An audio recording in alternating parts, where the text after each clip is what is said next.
Beverly Shores, we have a lot to offer. We have sand, we have Lake Michigan, and we're surrounded by the National Lake Shore. It's a very small community, but we really love it. We have avid supporters. The citizenry there is wonderful. Especially, we're creative. We're creative in ways of getting things done and trying to pool resources. This past year, we worked together with Ogden Dunes to utilize their pothole patch machine to make our small resources and funding go further. So while their machine wasn't being used and their crew, they came over and we paid them instead of a contractor. We've pooled together for the last 2 years with Dune Acres to have a resident Winterfest, and we've held it at Dune Acres at their clubhouse or town hall, and it's been wonderful. We just had our second one, and it was really great.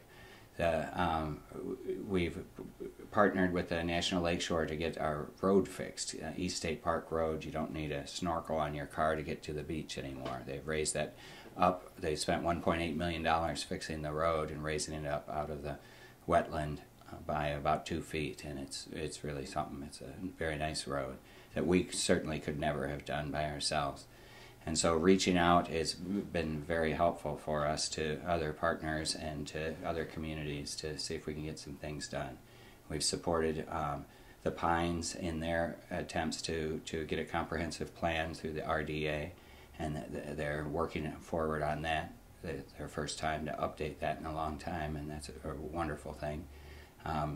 Our county commissioners that helped the small towns, the volunteer fire departments, pay for their new federally mandated narrowband radios. That was a wonderful thing for them to step up, because we didn't have the money for that. Our federal resources and our county resources are getting smaller and smaller, so we're getting more and more creative on how to make things happen. Another good thing that's happening in our community is we're re-examining our commercial district on Highway 12. And we just updated our comprehensive plan last year, and so this year we're working on updating the commercial district part of the comprehensive plan to see if we can make some tighter things. We might be working with NERPC on a Department of Transportation. There's a grant because there's planning for transit-oriented development, and since we have a train station, which is a wonderful asset and a beautiful historic building, it's also might qualify for some transit-oriented development to maybe improve the intersection.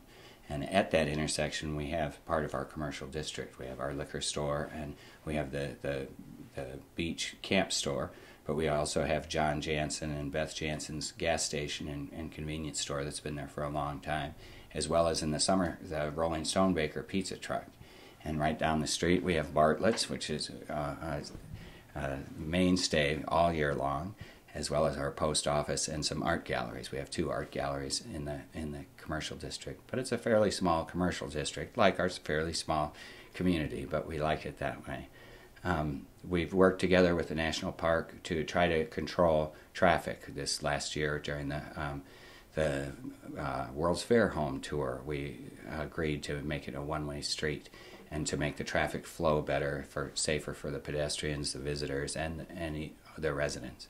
And so we'll continue to look for ways to cooperate with other communities and with the park around us to help minimize the impact of visitors on our residents. You know, everybody wants to go to the park and the lake, and we understand that, but there's also people that live there. So, and we work together to try to find cooperative ways of getting things done.